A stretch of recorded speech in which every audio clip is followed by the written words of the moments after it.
उस दिन जब मेरी सबसे बड़ी दुश्मन पूरी तरह बर्बाद हो गई तो वो मेरी रखी हुई लड़की बन गई। हर दिन मैं उसे अपने पास रखता, उसके साथ सोता और उसका चेहरा गुस्से से लाल हो जाता। फिर भी वो अपमान सहते हुए सब कुछ बर्दाश्त करती रही। लेकिन एक दिन मैंने उसे फोन पर किसी से झुंझलाकर बात करते हुए पकड़ लिया।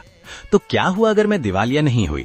जो भी उसके बारे में एक शब्द भी गलत बोलेगा उसका सब कुछ बर्बाद कर दूंगी। बाई निंगबिंग दिवालिया हो चुकी थी। जो कभी बिजनेस की दुनिया की घमंडी रानी थी, वो एक ही रात में कर्ज में डूबी हुई सिंड्रेला बन गई। उसके पुराने दुश्मन तुरंत उसे और नीचा दिखाने आ गए। मिस बाई, मेरा जूता चाट लो, मैं तुम्हें 10,000 दूंगा, वरना सिर्फ ड्रिंक बेचकर तुम 10 जन्मों में भी अपना कर्ज नहीं चुका पाओगी। बाई निंगबिंग ने बस अपनी नजरें झुका ली। वो वहीं खड़ी रही, न घमंड दिखाया न गिड़गिड़ाई, बस बेबस और टूटी हुई लग रही थी।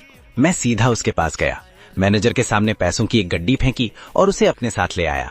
उसने सपाट आवाज में कहा, तुम भी मेरा मजाक उड़ाने आए हो? मैंने आधी मुस्कान के साथ उसकी तरफ देखा और कहा, और क्या?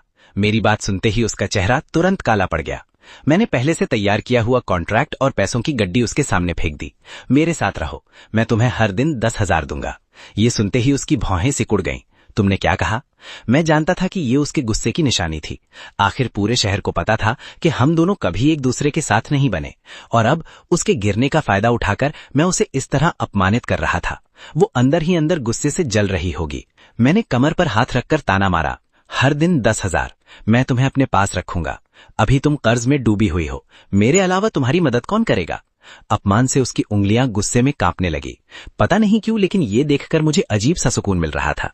मैंने एक और पैसों की गड्डी उसकी तरफ फेंक दी। लाल लाल नोट पूरे फर्श पर बिखर गए।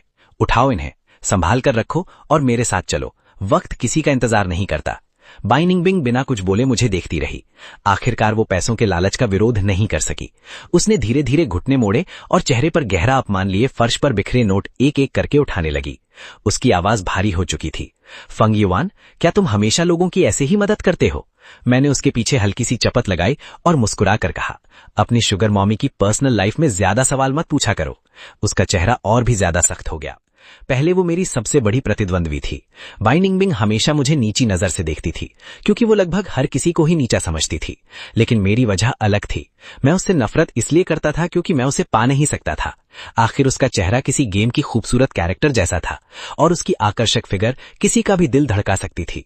मैंने सोचा था कि सारी जिंदगी बस चुपचाप उसी से जलता रहूंगा, लेकिन किसने सोचा था कि मुझे ऐसा सुनहरा मौका मिल जाएगा। वो सच में बहुत बड़े कर्ज में डूबी हुई थी। पूरे रास्ते वो चुपचाप मेरी हर बात मानती रही, जैसे उसे डर हो कि कहीं मैं उसे वापस न भेज दूं। नहाने के बाद भी जब मैं उसके पास गया तो उसने बस गुस्से में अपना चेहरा दूसरी तरफ घुमा लिया और